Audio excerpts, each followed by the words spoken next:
بسم الله الرحمن الرحیم. السلام علیکم ملګرو. د رحمان بابا نوی کلام سره ستاسو په خدمت کې حاضر یم. راځئ غوږ شئ ورته.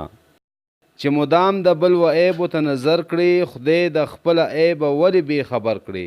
مطلب دا چې تا ته د خلقو عیبونه خو ښکاري، د خلقو کمی او فرقونه خو ورته ښکاري، خو خپل عیبونه ورته ولې نه ښکاري. خپل عیبونو ته هم لږ نظر وکړه کنه.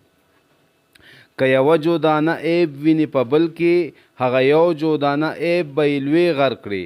او بل کې تا ته چې معمولي فرق د وربشو د دانې که درې عمره فرق ښکاره شي، نو هغې نه ورته تا لوی غر جوړ کړی وي چې ته ګینې ډېر لوی ګناهګار او تا کې ډېر فرقونه دي.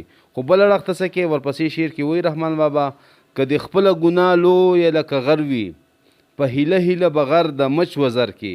او بل اړخ ته ستا دا نه ګناهونه به وي لکه لوی غر عمره، خو هغې ته به څه کې بانې به ورته جوړې او درته به د مچ وزر به ترې جوړ کړي. که څوک تله د انصاف په لاس کې درکړي، خپل ټټو او د بل اس په برابر کړي. او که چا انصاف دله درکو، نو خپل کم قیمت والا شی یعنی ټټو د بل اس سره اس قیمتي وي او ټټو کم قیمت والی هغه به برابر کړي. نو د بل مطلب ښه شی به خپل بیکاره شي سره برابر ساتي. تو لعنت دې په دا هسې منصفی شه چې د حق و باطل ورته ګذر کړي. او په داسې انصاف دې وي لعنت شه. رحمان بابا وایي چې په داسې انصاف دې لعنت شه چې ته پکې حق او باطل یعنی رښتیا او دروغ نه پیژنې، ګناه او سمه خبره پکې نه پیژنې. تا ته رب د ملایکو مقام درکړو، تا د خپل صورت په خپله ګاو خر کړې.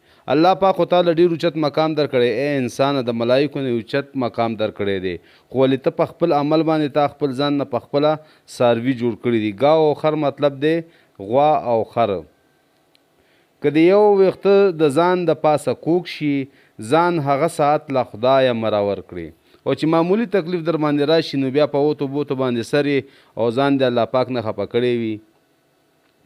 د ځوانۍ عمر د تیر کړو په غفلت کې، په پیری کې بس زیرمه د محشر کې. او د ځوانۍ عمر د عبادت عمر چې کله پکې عبادت خوند کوي، د ځوانۍ عمر کې هغه تا په غفلت کې تیر کړو، په دنیا کې تیر کړو، په دنیا په لالچ او منډو تړلو کې تیر کړو. اوس په پیری باندې په بوډاتوب کې به ته څه د محشر خواريانې کې او تمه به ساتې چې زه به اوس هغې له تیاری کومه.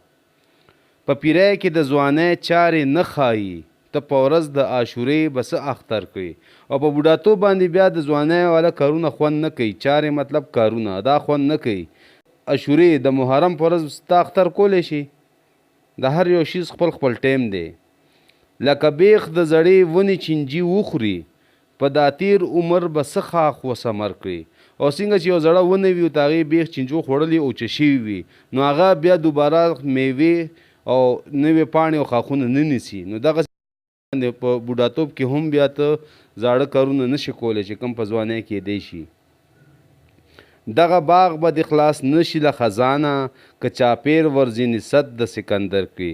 او دغه باغ مطلب د ځوانۍ د عمر، په دې به د خزان راځي، دا به درنه تیریږي. که ته دې نه د ذوالقرنین سکندر هغه دیوال هم تو کې، هغه چې کوم یاجوج ماجوج ته کوم مضبوط دیوال والی دی، یاجوج ماجوج ته نشي راوړی دی. نو ته که د خپل ځوانۍ نه دغه شان دیوال هم تو کې که نه، خو ستا ځواني به ځي، دی سریږي نه، په دې به خزان راځي. و بدخواهو ته هیڅوک نصیحت نه کا، رحمان ستا په غم شریک دی که باور کړي. او رحمان بابا وایي چې څوک د چا دشمنان وي، نو هغې ته څوک نصیحتونه نه کوي. زه اصل کې تاسو دشمنان نه ګڼم، زه تاسو دوستان ګڼم، ځکه تاسو ته دا نصیحت کوم او ستاسو په غم کې تاسو سره شریک یم چې سیده لارې ته راوړئ. ملګرو دا د رحمان بابا نوی کلام او ته هغې تشریح. که دا ویډیو مو خوښه شوي نو لایک ورکئ او ملګرو سره یې شیر کئ. د الله په امان.